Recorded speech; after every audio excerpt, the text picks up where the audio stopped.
दूसरा, अब ये ताकत है, ये माइंड को प्रिपेयर कैसे करें। ये होता है जैसा हम देखते हैं, जैसा हम सुनते हैं, वैसा हम रिएक्ट करते हैं। और जब कितना भी भारी कोई भी आदमी क्यों ना हो, वो अपने पूर्वजों के द्वारा बताई गई चीजों को इतना गहनता से अपने अंदर डाल देता है, अपने संस्कारों को, कि वो अपनी ताकत को भी भूल जाता है। मैं आप में से एक आदमी को मैंने खड़ा करके पूछा एक ट्रेनिंग में, मान लो तुम जंगल में हो, अचानक तुम्हारे सामने शेर आ जाए तो तुम क्या करोगे? तो उसने कहा, मैं क्यों करूंगा, शेर ही करेगा। मैं क्या करूंगा, मैं उसे तेज दौड़ ही नहीं सकता, मैं भाग भी नहीं सकता। अब जो भी करना है वो शेर महाराज पे ही डिपेंड करेगा कि वो मेरे साथ क्या करेगा। राइट।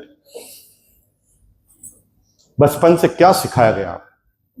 शेर जंगल का राजा, शेर बहुत पावरफुल है। शेर एक बार अपने जबड़े से किसी को पकड़ ले तो उसे छुड़ाना नामुमकिन है। शेर के जबड़े में जाने का मतलब मौत, मौत और सिर्फ मौत। सो जा, नहीं तो शेर आ जाएगा। शेर शेर शेर। एक बच्चा हिंदुस्तान में शेर से उस समय डरना चालू कर देता है जब उसने कभी शेर को देखा ही नहीं। थोड़ा वॉल्यूम बढ़ा देंगे, थोड़ा सा वॉल्यूम बढ़ा देंगे। Thank you. शेर से उस समय डरना चालू होता है जब शेर को देखा ही। लेकिन तुम्हारे दिमाग में प्रोग्रामिंग आ रही है, शेर जंगल का राजा है, शेर सामने आ जाए तो फिर वो जबड़े से पकड़ लेता है, और एक बार जबड़े में डाल देता है तो दुनिया की कोई ताकत उस जबड़े से आपको निकाल नहीं सकती। अब आपको ये गाथाएं बार बार सुनाई जा रही। सब लोग कामयाब नहीं होते हैं, कामयाबी किस्मत का खेल है। जिन लोगों की किस्मत बहुत अच्छी होती है वो कामयाब हो जाते हैं। सबकी किस्मत एक जैसी नहीं होती, सबकी किस्मत नहीं चमकती। कुछ लोग जीवन में संघर्ष करने के लिए ही पैदा होते हैं। दिमाग में फिट कर दिया, और ये सारे बुजुर्गों ने फिट कर दिया तुम्हारे, क्योंकि वो नाकामयाब नहीं कामयाब हो गए तो उन्होंने आपको भी समझा दिया सब सफल नहीं होते। तो मैं बात कर रहा था कि कैसे दिमाग में फिट किया जाता है कि ये तुम कर सकते हो, ये नहीं कर सकते हो। अब मैं आपको एक बात बताऊं कि अफ्रीका के अंदर एक ऐसी जाति है जहां पर आदमी से शेर डरते हैं। हाँ, जैसे आदमी खड़ा हो जाए तो शेर भाग जाते हैं। आपको हंसी आ रही है ना, हकीकत है। बीबीसी लंदन की एक रिपोर्ट बताता हूं। शेर के दिमाग में उल्टा फिट कर दोगे तो शेर उल्टा काम चालू कर देगा, इंसान के दिमाग में उल्टा फिट कर दोगे तो उल्टा चालू कर देगा। आपसे काम क्यों नहीं हो रहा? क्योंकि आपके दिमाग में उल्टा फिट कर दिया। अब वहां के शेरों के दिमाग में फिट कर दिया कि दुनिया का राजा है इंसान, शेर का जन्म इंसान की सेवा के लिए हुआ है। ये शेर के दिमाग में फिट है, और ये मालिक जब भी आ जाए तो भागना पड़ता है। हम अपना जो शिकार करते हैं ये मालिक के लिए करते हैं। मालिक की दया दृष्टि से हमें खाना मिलता है, क्योंकि जब शिकार में से मालिक जो देगा वही हमें लेना पड़ेगा। तो शेर दिन भर काम करते हैं मालिक के लिए, और मालिक बाद में थोड़ा सा मांस मछली उसको देके जाता ताकि उसको शेर खा ले। और ये एक परंपरा है, जहां पर भी इंसान आ जाए तो शेर भाग जाता है। और ये शेर हो, चाहे जानवर हो, चाहे हाथी हो, चाहे इंसान हो, आपके दिमाग में जो फिट कर दिया है वैसा आपका शरीर एक्ट करना चालू कर देता है। आपको समझाया है शेर जंगल का राजा होता है तो राजा होता है, और शेर को समझा दिया कि तू इसका राजा, इसका तेरा राजा आदमी है, तो उसको ये समझ में आ गया। अब वहां पर क्या हो रहा है, जो भी शेर पैदा हो रहे हैं वो बचपन से ही आदमी के आते भागते हैं। तो जो बच्चे हैं वो क्या देख रहे हैं? बच्चे भी यही देख रहे हैं कि मेरा बाप भाग गया, मेरी मां भाग गई, तो मुझे भी क्या करना है जब आदमी आए तो। अब परंपरा ही ऐसी चल गई, वहां उल्टी परंपरा चल गई कि शेर पैदा होते ही सीखता है कि आदमी आए तो भागना, और वैसी परंपरा बन गई। ऐसे ही तुम्हारे दिमाग में परंपरा बन गई है कि सब लोगों के लिए कामयाबी नहीं होती, सब लोगों की किस्मत ठीक नहीं होती, सब लोग ऐसे नहीं होते। तो दिमाग में खूब सारी चीजें, कचरा ही इतना सारा भर दिया कि हम कोई काम करने से पहले ही रुक जाते हैं। और जब हम काम करने से पहले रुक जाते हैं तो फिर वो रिजल्ट हमारे आ ही नहीं सकते कभी जो आएंगे। तो तैयार हैं आप लोग? अभी मैंने कोई बात चालू नहीं की, अभी तो मैं सर आपके दिमाग को पढ़ने की कोशिश कर रहा हूं और दिमाग के अंदर जो छाई हुई गलत फहमियों को निकालने की कोशिश कर रहा हूं। आप में से एक एक आदमी, ईच एंड एवरी पर्सन, मैं इसलिए कह रहा हूं कि मुकेश कोठारी अगर इस सिस्टम में कामयाब हो सकता है तो शायद अब कोई आदमी ऐसा नहीं है जो कामयाब नहीं हो सकता। सब हो सकता, ईच एंड एवरी, कोई भी। न कोई सिस्टम में जाति का बंधन है, न उम्र का बंधन है, न लिंग का बंधन है, न कोई सीट फिक्स है, न यहां पर कोई रिजर्वेशन है। यहां पर अनलिमिटेड अपॉर्चुनिटी, सब जगह क्लियर कट कहा जाता है कि आपकी इतनी योग्यता, इतनी इनकम आएगी। यहां पर कभी भी नहीं कहा जाता, यहां पर कहा जाता है तुम कितना ले सकते हो, यू हैव टू डिसाइड। आपको जो, आप जैसे भी कितनी इनकम लेना चाहते हो तो आप खुद लिखो पेपर पे। आपको कोई ये नहीं कह सकता कि नहीं इसके बाद हम नहीं देंगे। आप अपनी जो ताकत है उसके हिसाब से आप काम कीजिए और ताकत के हिसाब से काम करेंगे तो आपका काम अपने आप हो जाएगा। ये पहला सेशन जो एक्टिविटी सेशन है, इसलिए मैं अभी तक मैं आपको ट्रेनिंग के माध्यम से आया हूं। अभी तक कल दिमाग को प्रिपेयर कर रहा हूं कि मैं आगे जो बात करने जा रहा हूं उसको आप बहुत ध्यान से और गहराई से सुनेंगे और दिमाग में अगर फिट हो गए ना तो भाई फिर किसी की मानेंगे नहीं, है ना। तो कम्युनिकेशन ये है, जो मैं बोलूंगा वो ही आपको लिखना है। और जब आप लिखेंगे ना तो दो चीजें रिपीट हो जाएगी, एक तो आपका कान सुन रहा है और हाथ आपका ले रहा है। जब हम जिन चीजों में जितनी ज्यादा इंद्रियों का इस्तेमाल करते हैं वो उतनी गहनता से हमारे शरीर में उतर जाती है। 5 इंद्रियां होती है 5 इंद्रियां। क्या क्या इंद्रियां होती है? आंख, नाक, कान, जबान, त्वचा, ये 5 इंद्रियां होती है। अब जब भी कोई चीज सीखो तो इन कितनी इंद्रियों का आप इस्तेमाल कर रहे हो उतनी गहनता से बात आपके अंदर जाएगी। यानी केवल सुनोगे तो बात कम जाएगी, सुनने के साथ देखोगे टीवी तो बात और ज्यादा जाएगी, सुनोगे, देखोगे, लिखोगे, त्वचा का भी इस्तेमाल कर दिया फिर और ज्यादा बात जाएगी। तो अच्छे स्टूडेंट, जो स्टूडेंट है, ये बच्चे स्टूडेंट है, तो मैं बता दूं टीचर पागल नहीं है जो बार बार कहते हैं लिख लिख के पढ़ो, क्योंकि एक इंद्री और इस्तेमाल कर देते हैं। और जब एक हर चीज की मेमोरी होती है, जैसे त्वचा की मेमोरी है, आंखों की मेमोरी है, हर चीज की मेमोरी होती है। इसलिए कई बार आपने देखा होगा कोई आपको बोलता है ले भाई ये मोबाइल नंबर बता, तो आप कहते हैं यार तेरा मोबाइल दे, वो टाइप करते हैं तब हाथों की मेमोरी से आता है मोबाइल नंबर, क्योंकि आपकी उंगलियां वहीं वहीं चलती। इसका मतलब हर चीज की मेमोरी है और उन मेमोरी को जितनी ज्यादा इस्तेमाल आप करोगे उतनी गहनता से कोई चीज जाएगी तो हर चीज को आप नोट करेंगे। और जो मैं बोलूंगा वही कम्युनिकेट आगे होना चाहिए। 90% लोग क्या करते हैं, शॉर्टकट अपनाते हैं, और जब एक कम रोज करते हैं सब लोग तो फिर बहुत ज्यादा लास्ट में जाता है। दिनेश जी चौधरी एक बहुत अच्छी कहानी सुनाते हैं इसके अंदर। एक आदमी बुजुर्ग था, वो उसने पजामा सिलवाया। अब पजामा क्या है कि एक फिर थोड़ा लंबा बना दिया गलत नाप की वजह से। तो अब वो अकेला ही ऐसा आदमी था, बुजुर्ग जा, जिसके पास कोई काम धंधा नहीं था, रिटायर्ड था, बच्चे बड़े थे, सब काम धंधे कर रहे थे। तो वो सबसे पहले अपनी बीवी के पास गया। बीवी पहले भी पति को कुछ समझती है नहीं, चाहे पति कितना भी अच्छा हो, ये हमारा अनुभव है इसलिए बता रहे हैं आपको। तो उस बीबी के सामने पति कुछ है क्या यार, ये क्या बात हुई? बीबी के सामने कुछ नहीं होता पति, और ये पत्नी का जन्मसिद्ध अधिकार है। अब इसको आगे चलते हैं। तो वो पत्नी के पास गया कि भाई ऐसा है कि मेरा 1 फीट ज्यादा बन गया, कर दो। तो पत्नी ने कहा तुम फालतू के आदमी है, तुम्हारा कौन सा बाहर जाना है, जो है पहन लो। मना कर। वो बेटे के पास गया, बेटा टेलर था, कर दे यार बहू जी, अभी तो ये दिवाली का सीजन है, अभी कौन सा आपके प्रॉब्लम आ रही है। बेटी के पास गया, उसने बहाना बना दिया, सबने बहाना बना दिया। अब उसने कहा साला कोई कर नहीं रहा, उसका धीरे धीरे हाथ चलता था, उसने कैंची ली, खुद ही 1 फीट काट दिया। अब 1 फीट काट दिया। रात को एकदम पत्नी शांति से सो रही थी, तब याद आया यार पति बहुत कम कुछ कहते हैं काम, पहली बार कहा मुझे। वो अंदर से अलमारी से निकाल के आई, उसने फिर काट दिया। फिर बेटे को लगा यार भाई यार पिताजी ने सारा कभी कभी बोलते हैं, मेरा कैसा दुष्ट पति बेटा हूं। उसने फिर काट दिया, बहू ने फिर काट दिया। अब पजामे की चड्डी बन गई। और यही हमारे जीवन में होता है जब हम किसी चीज को सही तरीके से प्रेजेंट नहीं करते। और जब सही तरीके से प्रेजेंट नहीं करते तो लोगों को जो कहना चाहते हैं वो पहुंच ही नहीं पाती बात। कहना कुछ और चाह रहे हैं, पहुंच कुछ और जाती है। शब्दों का इतना बड़ा हेरफेर हो जाता है। मैं ऐसे लीडर जो अभी आरसीएम चालू किए को 6 महीने ही हुए हैं, यानी 6 महीने से ज्यादा नहीं होने चाहिए, ऐसे 10 आदमी को बुलाता हूं मेरे पास आइए। अब ये मैं इसलिए बता रहा हूं कि आप में से मैक्सिमम लोगों ने समझा होगा, देखा भी होगा, पता भी होगा आपको। थोड़ा और एक्स्ट्रा ऑर्डिनरी चलते हैं आगे, ताकि एक एक व्यक्ति को पता चले कि हम क्या करना चाह रहे हैं।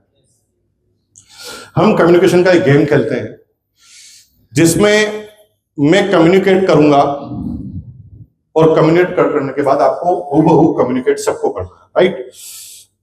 अब आपको टीटी बना देते हैं, इंजन उसको बना देते हैं, घूम जाओ सब उधर, ठीक है, वो इंजन बन गया, ठीक है। थोड़ा और नजदीक आ जाओ ताकि मेरे को भी जगह मिल जाए, यस। अब मैं एक मैसेज दूंगा, पीछे घूम गए तो आपको भगवान की कसम होगी, आपको आपके बीबी की नहीं खिलाऊंगा, बच्चों की कसम होगी। पीछे मुड़ गए तो सत्यानाश हो जाएगा।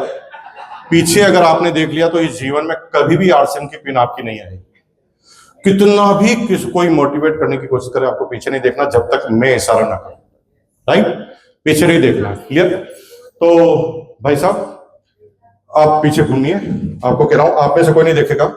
अब मैं आपको एक ट्रेनिंग दे रहा हूं, राइट। वो चीज आपको आगे वाले को बता। जब भी आपके कोई भी पीछे वाला आदमी, जब भी आपके कोई भी पीछे वाला आदमी ऐसे टच करे हाथ कंधे पे, तो आपको घूमना है, बाकी नहीं घूमना है, राइट। वो पीछे पीछे वाला करेगा। तो मैं आपको ट्रेनिंग दे रहा हूं, ये ट्रेनिंग आपको उससे आगे वाले को दे देनी है, क्लियर।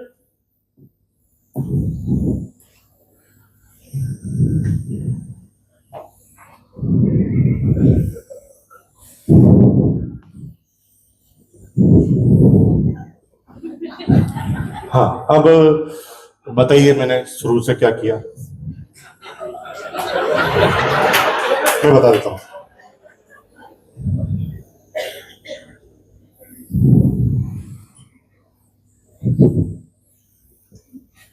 पूरा ढंग से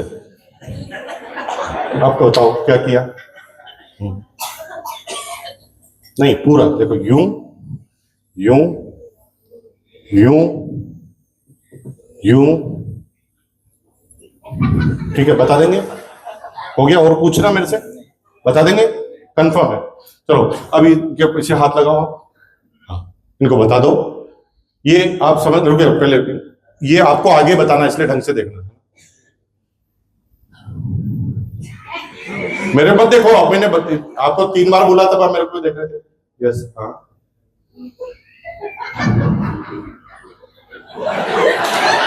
ठीक है, अब पीछे उधर घूम जाओ आप, हाँ?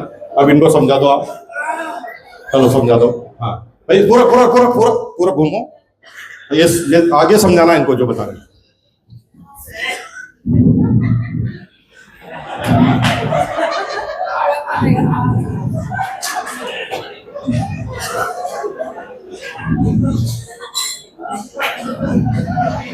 चलो घूम जाओ, आगे बता दो, आप घूम जाओ भैया, आप घूम जाओ।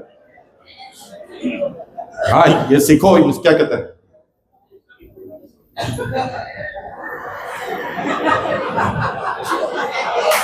बता दो, आप पीछे घूम जाओ इधर।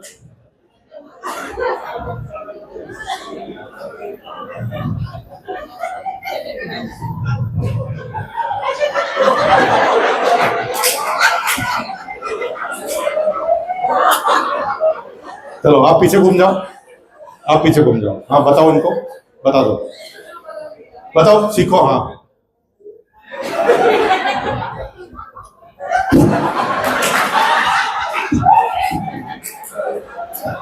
बता दो, बता दो, आगे बता दो, यस बता दो भैया, इधर देखो, उनको हाथ लगाओ ना तो, हाँ।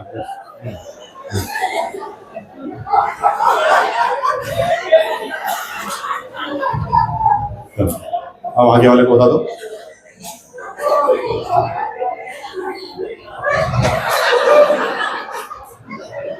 Thank you, yes. चलो आगे बता दो, आप पीछे देखो।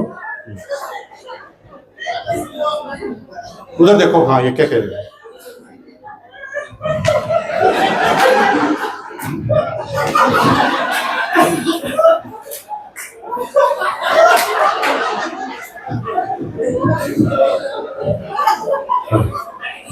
आप उधर देखो, हाँ ये बेटा क्या कह रहे हैं, इनको समझो पूरा, फिर वो तुम्हें करके बताना है।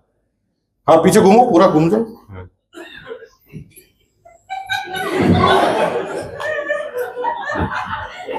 सीखो पूरा।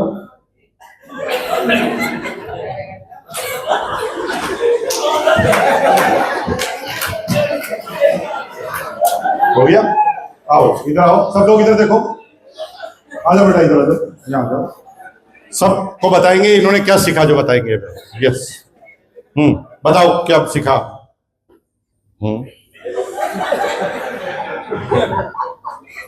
बस बस,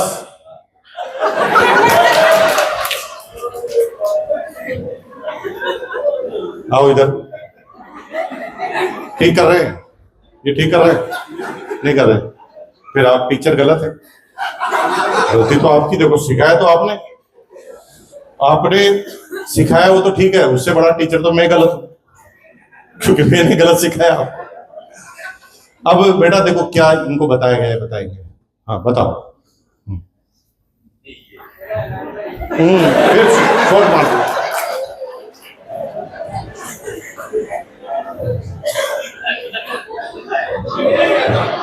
ये बताया था मैंने, और वहां तुम्हारा क्या बताया? और हमारे पूरे जीवन में ऐसा ही हो रहा है, सब अपना अपना थोड़ा थोड़ा कम होता जा रहा, कम होता जा रहा, कम होता जा रहा, क्या कम होता जा रहा पता ही नहीं, और हम सब फॉर्मेलिटीज में लगे। जब तक हम एक जैसा एजुकेशन सिस्टम नहीं अपनाएंगे तब तक आपकी पूरी टीम कंफ्यूज है। मेरी अपलाइन ने मुझे बताया था पहली बार प्लान, तो मुझे सख्त इंस्ट्रक्शन थे सरवण सर कि कंपनी अगर दाईं तरफ बनेगी तो हमेशा दाईं तरफ बनेगी, और कंज्यूमर अगर बाईं तरफ बनेगा तो हमेशा बाईं तरफ बनेगा। 7 गोले रहेंगे तो 7 ही रहेंगे, 50 रुपए का एग्जाम्पल रहेगा तो हमेशा 50 रुपए का रहेगा। एक आम आदमी को जो कैलकुलेशन आनी चाहिए वो वैसी की वैसी रहेगी, और जब वैसी की वैसी रहेगी तो कॉपी टू कॉपी होगा, जल्दी लोग सीखेंगे। दुनिया में कभी भी किसी भी स्टूडेंट को यह नहीं कहा गया कि घर पर जाकर राष्ट्रगान याद करके आना। राष्ट्रगान याद नहीं किया जाता, याद हो जाता है, क्योंकि रोज गाया जाता है। एक छोटा बच्चा भी जब स्कूल में सबसे पहले चीज देख के आता था वो राष्ट्रगान, और जब भी राष्ट्रगान आता तो पहली प्रक्रिया सावधान, और उसे इतना दिमाग में फिट होता है कि जब भी राष्ट्रगान आएगा तो ऐसे वो सावधान खड़ा होगा, और उसके बाद ही वो नेशनल एंथम बात करेगा, उससे पहले नहीं करेगा। और ये प्रक्रिया है। इसी तरह जब हम किसी नए व्यक्ति को ट्रेनिंग देते हैं तो एक जैसे प्लान को रखें। अब प्लान क्या है, बातचीत क्या, पहले इसको समझ लीजिए। कैलकुलेशन पार्ट अलग है, इसको आप कभी बदलिए मत, लेकिन शुरुआती बात कैलकुलेटिव नहीं होती, ये पर्सन टू पर्सन डिपेंड करती है। जैसे आप किसी से दोस्ती करेंगे तो दोस्ती करने का कोई फॉर्मूला नहीं हो सकता, क्योंकि सामने वाले की डिमांड क्या है, सामने वाला क्या चाहता है, किस नेचर का है, हमें पहले पता ही नहीं। लेकिन कैलकुलेशन का जो पार्ट है वो हमें पता है, उसमें कोई बदलाव नहीं होना चाहिए ताकि हूबहू कॉपी हो जाए। और अगर 5 बार कोई आपको प्लान बताते हुए देख लेना तो 6ठी बार कह के उसको पता चल जाना चाहिए अब ये सर ये बोलेंगे, एग्जाम्पल तक भी वो तभी कॉपी टू कॉपी हो जाएगा। लेकिन शुरुआती चीजें कभी भी सेम नहीं रहेगी, क्योंकि शुरुआती चीजों में आपको दोस्ती करनी पड़ती है। ये डिमांड एंड सप्लाई पर चलती है, सामने वाला की क्या डिमांड है, सामने वाले की क्या सप्लाई है, उसके आधार पर आपको अपनी दोस्ती करनी पड़ती है। कई बार दोस्ती चालू होती है पहले शब्द से, और पहला शब्द वो बोलता है, उससे आपको हिंट देता है कि मैं किस दिशा में अपनी दोस्ती को ले जाना चाहूंगा। दोस्त कई तरह के होते हैं, शंकालु दोस्त है ना, शंकालु दोस्त हर चीज में शंका करते हैं, ऐसे लोग भी होते हैं। कई लोग है ना इजी लेते हैं कि यार टाइम पास करना है तो चलो कुछ भी बात कर लेते हैं। कुछ लोग बहुत सीरियसली लेते हैं, और अलग अलग तरह के व्यक्ति आपको मिलेंगे स्ट्रेंजर में। और आपके सिस्टम में सबसे बड़ा लीडर आपकी टीम में आएगा स्ट्रेंजर। जो स्ट्रेंजर आएगा ना वो पूरी बात आपकी सुनेगा। अब इसका मतलब ये नहीं कि अपने नजदीकी वालों को प्लान नहीं बताना, उनको भी बताना है आपको, लेकिन स्ट्रेंजर पर आपको फोकस रखना है हमेशा। वहां से बहुत बड़े लीडर निकलेंगे जो आपको अनएक्सपेक्टेडली आपको लगेगा कि यार क्या धमाका हो गया मेरे जीवन में, है ना। तो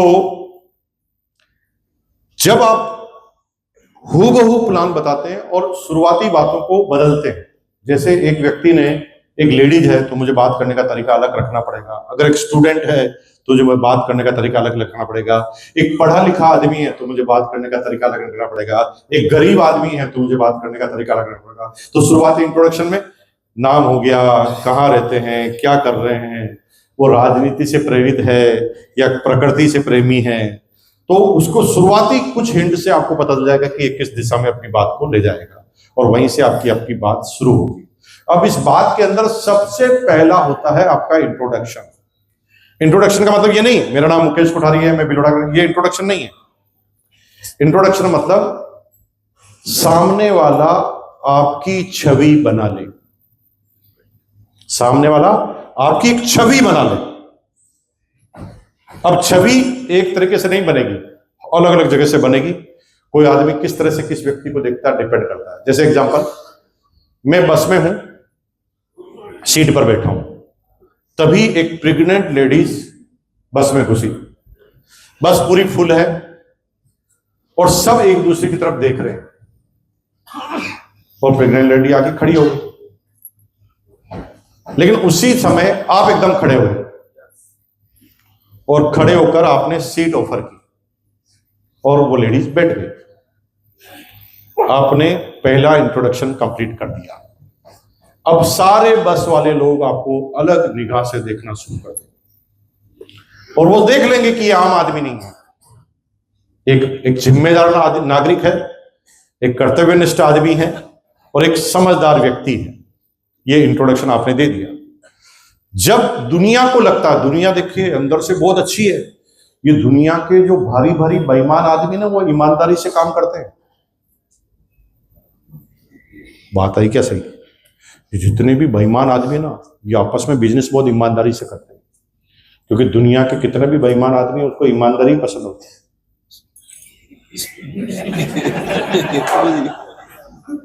दुनिया में जितने भी बेईमान आदमी है ना वो कहता है साला मेरे साथ बेईमानी की तूने, और वो दुनिया की बेईमानी कर रहा है।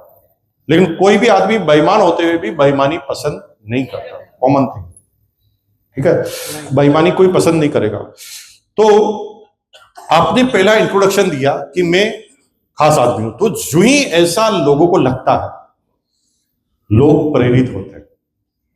फिर पास वाला आपको ऑफर करता है, भैया आपने उनको सीट दे दी, लोग मैं थोड़ा खिसक जाता हूं, थोड़ा सा आप भी बैठ जाओ। अब ये दूसरा परिवर्तन उसके अंदर क्यों आया? क्योंकि उसने एक डेमो देखा जिसने एक आदमी ने बड़ा त्याग कर दिया, तो दूसरा वाले को लगेगा क्या इतना त्याग तो मेरा भी बनता है, जब इसने कर दिया तो मैं भी करता हूं। अब जिसके पास तुम बैठे हो ना उसके दिमाग में तुमने दो चीजें क्लियर हो गई। पहला, इंट्रोडक्शन तो आपका ले लिया था, दूसरा आपको पता चल गया कि ये भी अच्छा आदमी है, तभी इसने बिठाया। बस में भी बहुत सारे लोग थे लेकिन एक ने ही ऑफर किया। अब आप बैठ गए। अब गारंटी है मेरी, जितनी भी बात होगी ना उस पर ऐसी बात नहीं होगी कि आप पे कोई बिलीव ना करे, क्योंकि आपने पहला इंट्रोडक्शन दे दिया सिस्टमेटिक व्यक्ति, है ना, एक जिम्मेदार आदमी। और जब जिम्मेदार आदमी कभी भी कोई बात करता है ना तो सामने वाला उसे शंका के निगाह से नहीं देखता। एक बार दोस्ती कंप्लीट कीजिए। दोस्ती कंप्लीट कोई जबरदस्ती नहीं कि अभी का अभी प्लान बताना, अभी का अभी प्रोडक्ट लेना। पहला तो इंट्रोडक्शन, फोन नंबर का एक्सचेंज हो जाएगा तो ये समझ लो आपने गढ़ जीत लिया, क्योंकि फोन नंबर डायरेक्ट मांगना भी बहुत बड़ी कला है। एक स्टेज आने के बाद कोई भी आदमी एक दूसरे का फोन नंबर देता है, बाकी ऐसा कोई फोन नंबर नहीं देता जब तक कि पूरा बिलीफ पैदा नहीं हो जाता कि मैं इसे अगर नंबर दे दूंगा तो कोई चैलेंज नहीं आएगा मुझे। तो पहला काम है उस दोस्ती तक पहुंचना, और जब फोन नंबर देता ना तो इसका मतलब क्लियर हो गया कि दोनों ने ओके किया है एक दूसरे के स्वभाव। क्लियर? तो अब जो बात चल रही है कि कम्युनिकेशन से बात चालू हुई और लीडरशिप तक बात आ गई, अब मैं आपसे बात करूंगा सेशन के दौरान सिखाने की। अब तक मैंने आपको डेमो कर करके बताया और दिमाग में फिट किया। आप पूरी तरह तैयार हैं, आप कामयाबी के लिए ही पैदा हुए हैं। कामयाबी आपका जन्मसिद्ध अधिकार है। आपने अब तक कामयाबी नहीं पाई क्योंकि आपके दिमाग में गलत फिट कर दिया था दुनिया में। आपको दो लोगों ने डरा दिया था कि शेर जंगल का राजा होता है, इसलिए आप शेर से डरते जा रहे थे। अब मैंने आपको बता दिया राजा आप हैं, शेर जंगल में रहता है। अब जूं ही ये आपने प्रक्रिया चालू करोगे, आपके सोचने का तरीका बदल जाएगा।